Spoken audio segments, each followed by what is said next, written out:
Chers téléspectateurs, bonsoir à tous. C'est toujours un plaisir de vous retrouver pour l'actualité sur la chaîne de Télé Centrafrique. Bonsoir et bienvenue encore une fois de plus, bienvenue dans cette édition.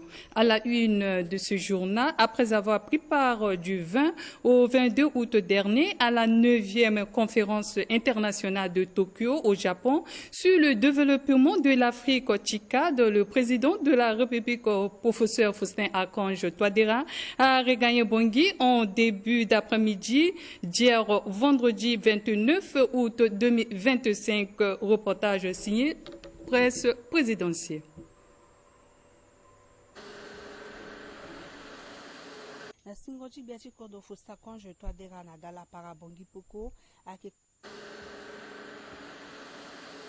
À son arrivée à l'aéroport international de Bangui, le président Faustin Archange Touadéra a été accueilli par le Premier ministre Félix Molowa, les membres du gouvernement, les membres du cabinet présidentiel ainsi que le corps habillé. Faut-il rappeler que cette mission officielle du président de la République en terre japonaise durant 3 jours consiste à renforcer les relations bilatérales entre les deux pays et de solliciter l'appui des partenaires pour le financement du PND RCA 2024-2028 ainsi que les élections groupées à l'horizon. Plusieurs rencontres bilatérales ont marqué cette mission du président Faustin Archange Touadéra en marge de cette conférence internationale. Et puis le ministre chargé du Travail, de l'Emploi, de la Protection sociale et de la formation professionnelle, Anne-Michel Mwanga, a procédé au lancement du processus du renouvellement du pacte social.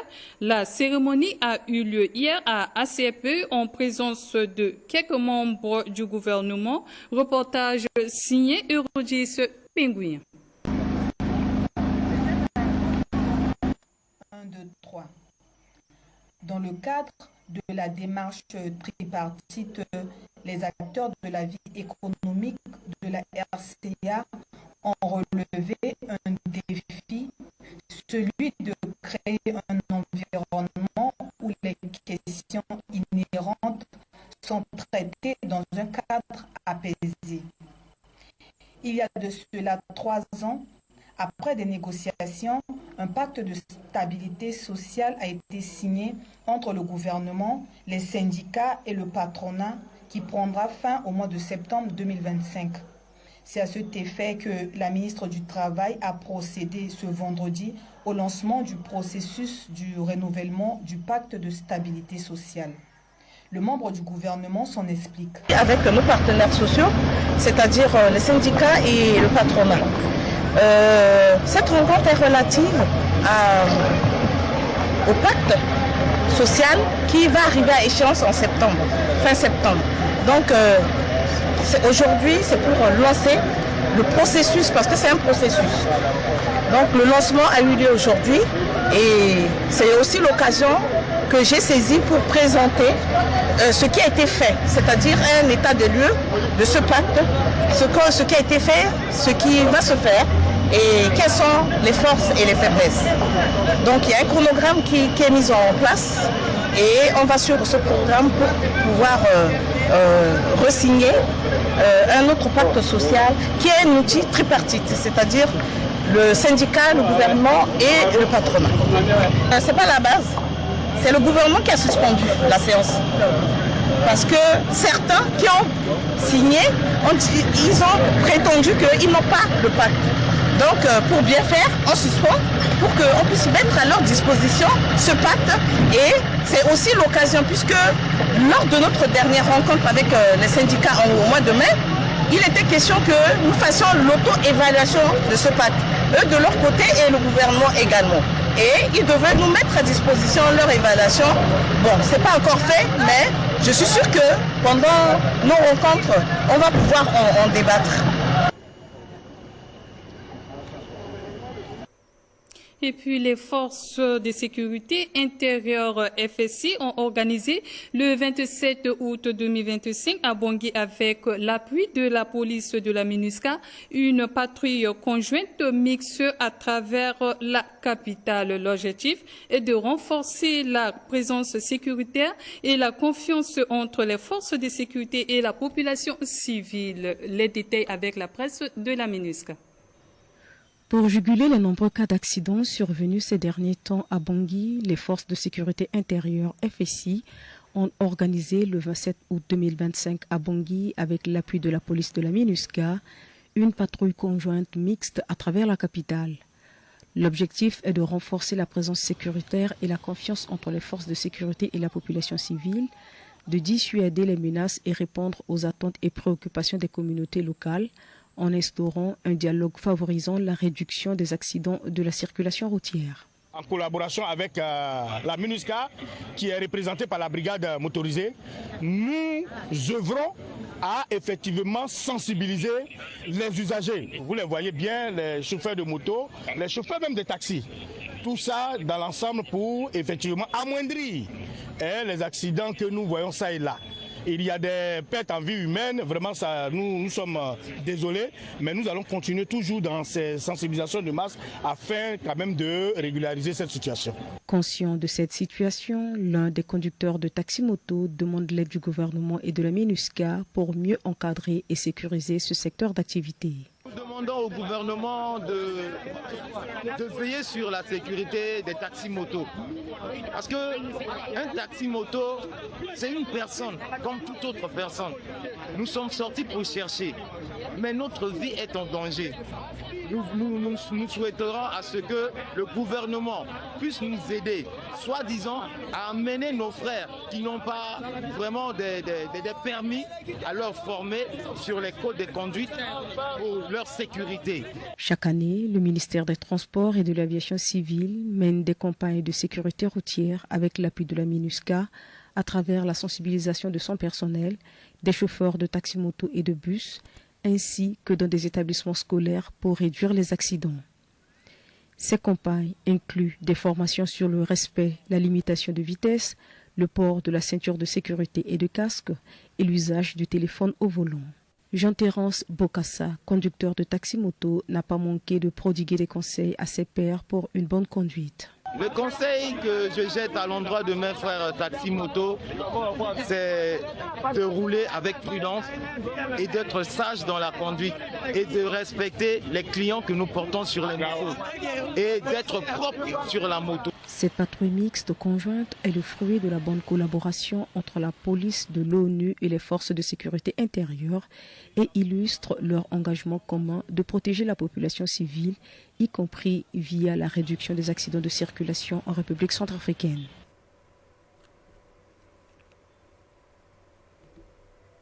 En vue de voler au secours des victimes des pluies diluviennes survenues au quartier Sambola à Bimbo, des kits leur ont été remis par le ministère de l'Action humanitaire en présence du chef du dit quartier. Reportage signé Martinez Gayo et Mathieu-Terence Ngoy. Pour voler au secours des sinistrés du quartier Sambrola, suite aux multiples pluies diluviennes survenues dans le secteur, le ministère de l'Action humanitaire a remis aux victimes des kits pour soulager leur état de vulnérabilité. Avant la remise de ces kits a été la séance d'explication aux bénéficiaires de comment utiliser les produits destinés à l'entretien de l'eau non potable par une experte du département. Cela s'est suivi de la remise effective des kits aux victimes après l'appel de leur nom suivi de la confirmation par le chef de leur présence effective dans le quartier. Suivez le chef du quartier, Sambrola, qui nous livre ses impressions. On remercie beaucoup plus le ministère de l'Action humanitaire pour l'action qu'il vient de faire à l'endroit de la moitié de ma population qui est en détresse. Je remercie sincèrement le ministère de l'Action humanitaire. Ce geste, ce n'est qu'un début, c'est vrai, parce qu'on a sollicité beaucoup plus le gouvernement pour avoir vraiment une solution à cette tranche de population qui souffre pendant la saison pluvieuse. Et le gouvernement n'a pas tardé de répondre au niveau du ministère de l'urbanisme pour canaliser et bitumer la rue Gambie. Ça, c'est un acte. Et aujourd'hui, c'est le tour du ministère de l'Action humanitaire qui est sur le terrain en ce moment que nous remercions. Quant à la représentante du ministre, elle nous situe une fois de plus sur les raisons de remise de ces kits. Suite à la récente pluie de diluvien qui s'est abattu à Bimbo, et le quartier Sambrola a été beaucoup touché.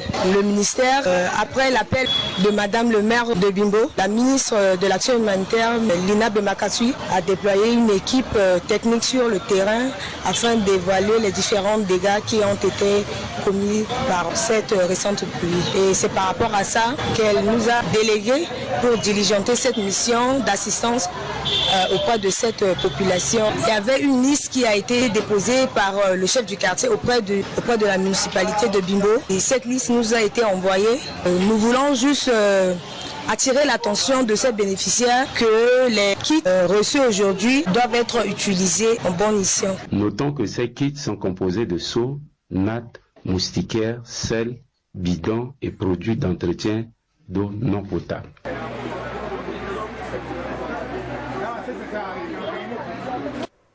Volet Kwatikodo dans cette édition, la candidate du mouvement Cœurs Unis aux élections législatives dans la circonscription de Bimbo 3, Lina Josiane Bemakasui, a procédé ce samedi à l'opération Kwatikodo à travers le nettoyage du lycée, projet situé à Ngoulekba. Les détails avec Martinez Gayo et Mathi Terence Ngoy.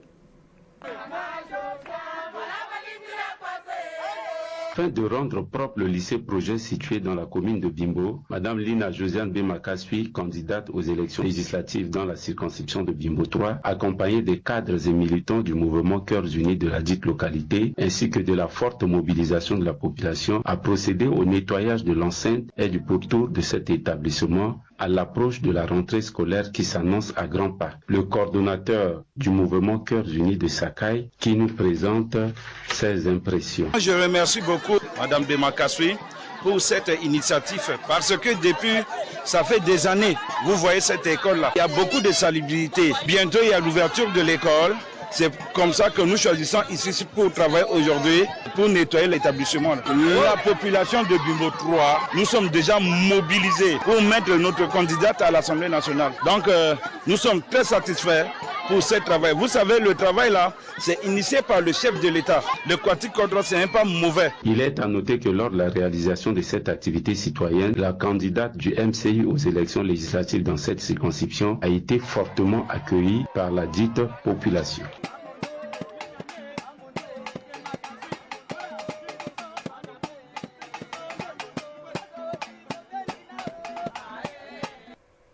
Ensuite, le personnel de la présidence de la République et les structures rattachées ont procédé ce samedi aux travaux de nettoyage du Palais de la Renaissance en prélude au sommet de la CEMAC prévu le 10 septembre prochain suivant. À cet effet, le chef de cabinet particulier du chef de l'État, Donatien Maliombo, au micro de la presse présidentielle. Cela rentre dans le cadre de l'initiative que le président de la République, le professeur Touadéra, a instituée. Donc, en ce qui concerne le travail citoyen, le Kwatikodo, que tous les samedis, chaque centrafricain devait se lever pour nettoyer son environnement.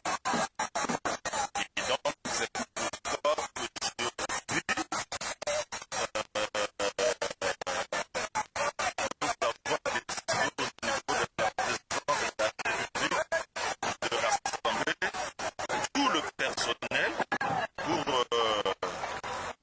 ce travail de Kwatikodo.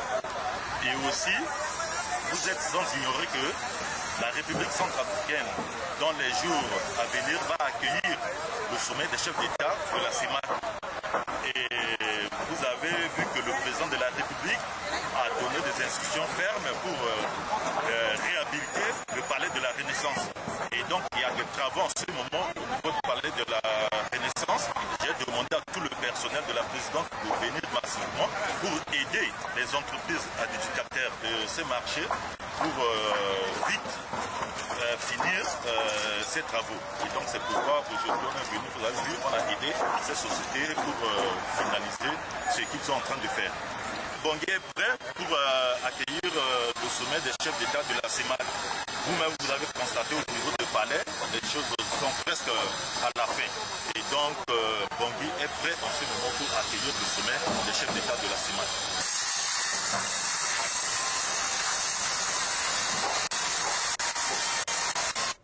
Sachez également que l'honorable député Mahfouz Zakari et ses citoyens de la première circonscription du 3e arrondissement de Bangui ont œuvré ce samedi pour le nettoyage des alentours de l'aéroport de Bangui-Poko, du quartier Boulata et Kokoro 2. Plus de précisions avec Orji Samo et Cheryl Malimbassa. Initié par le président de la République, le professeur Faustin Archange Touadéra, il y a de cela 3 ans que la population banguissoise n'a pas baissé les bras à contribuer chaque samedi aux opérations Kwatikodro. Et pour montrer un bel exemple avec l'engagement des autorités du pays pour rendre l'environnement sain, à titre illustratif, l'honorable député du 3e arrondissement s'est joint aux côtés de sa population procéder à l'opération Kwatikodro pour lutter contre l'insalubrité qui fait surface dans les quartiers Kokoro 2 et Boulata, munis des pelles ou pioches et râteaux, y compris des brouettes. La population s'est fortement mobilisée à cette opération.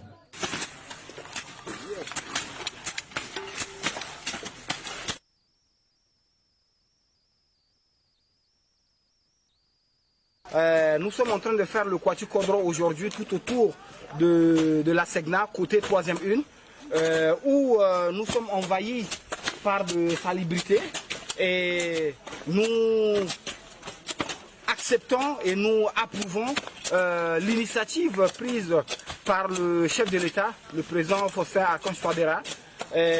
Il nous a informé, il nous a dit de s'approcher aussi à l'intérieur, de faire le Kwatikodro à l'intérieur, pas de rester sur le grand axe.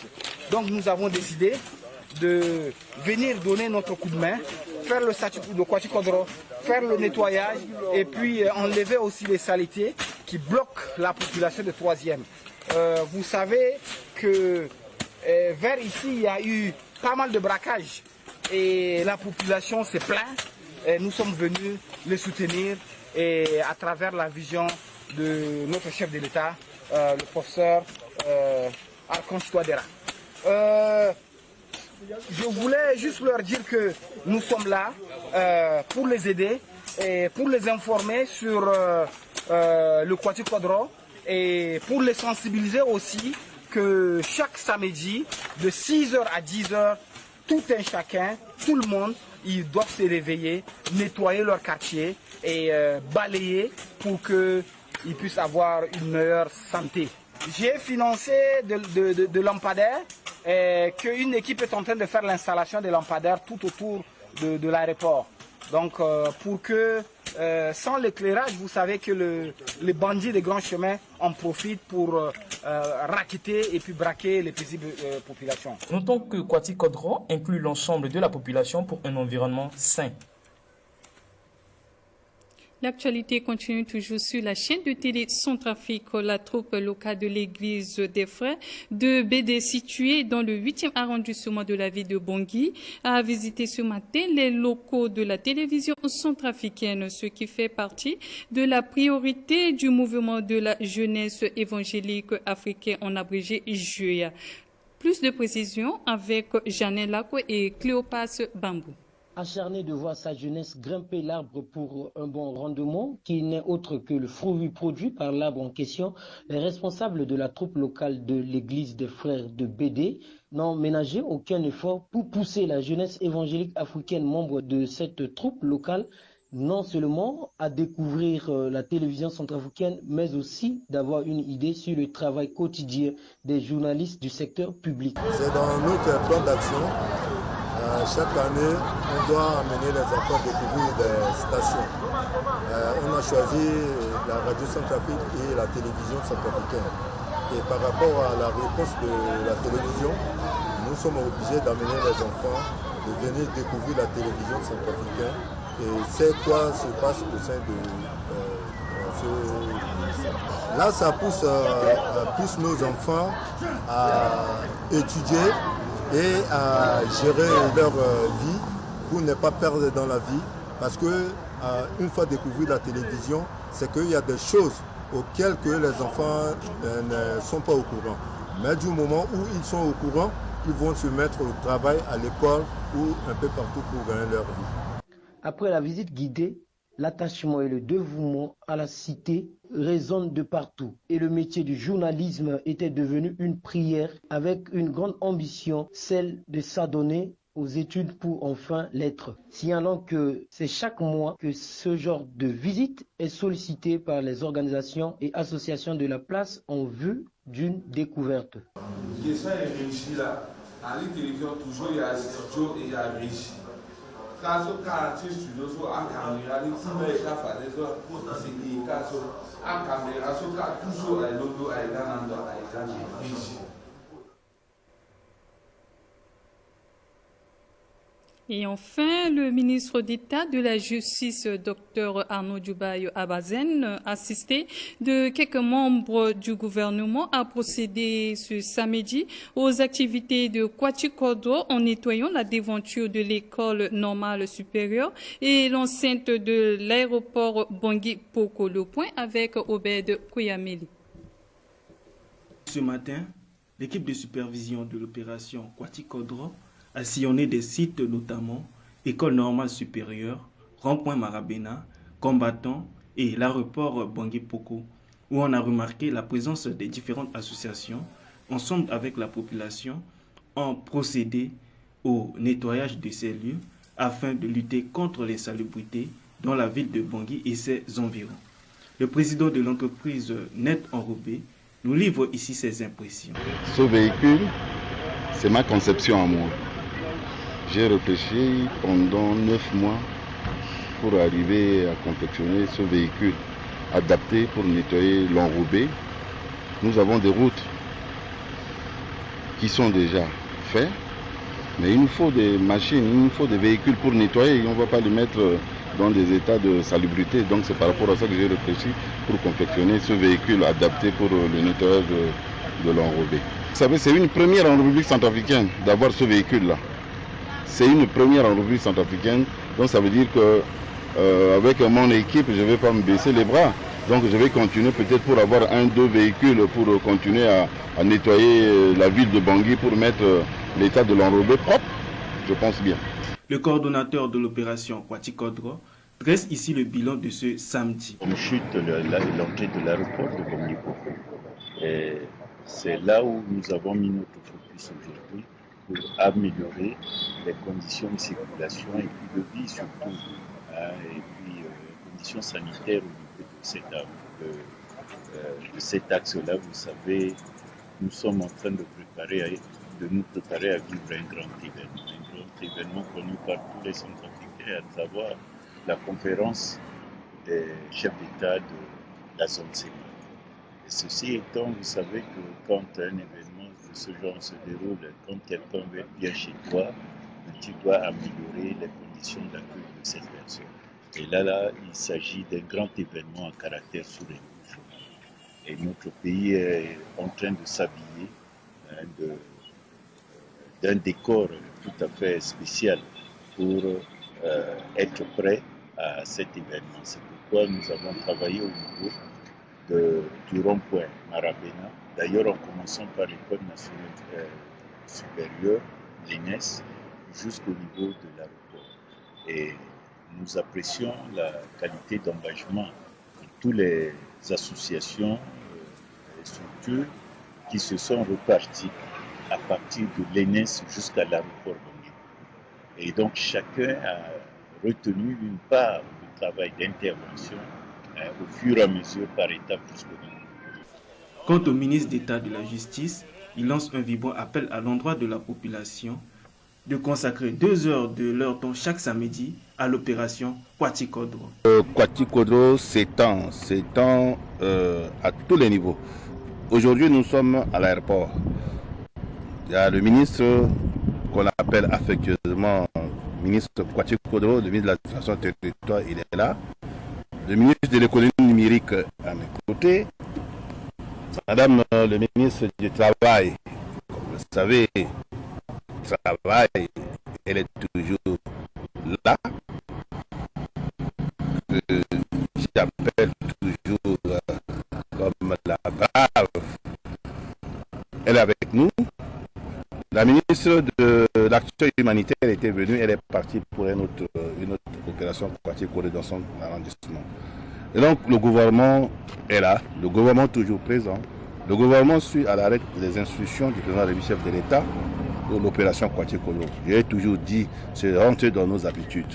Chaque samedi, on est toujours debout pour nettoyer là où nous vivons, enlever les immondices pour nous permettre d'avoir un environnement sain afin de ne pas avoir de problèmes de santé physique pour nous-mêmes, parce que les 2 heures du temps que nous passons, ça nous permet de transpirer.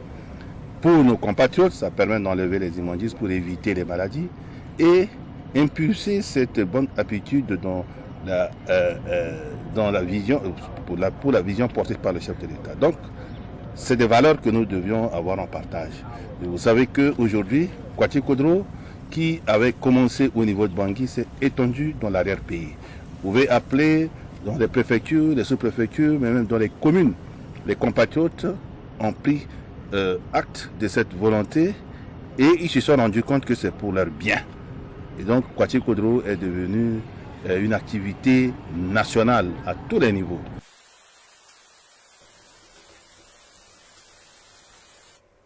Et c'est la fin de cette demi-heure d'information. Merci de nous avoir suivis. Bonne soirée.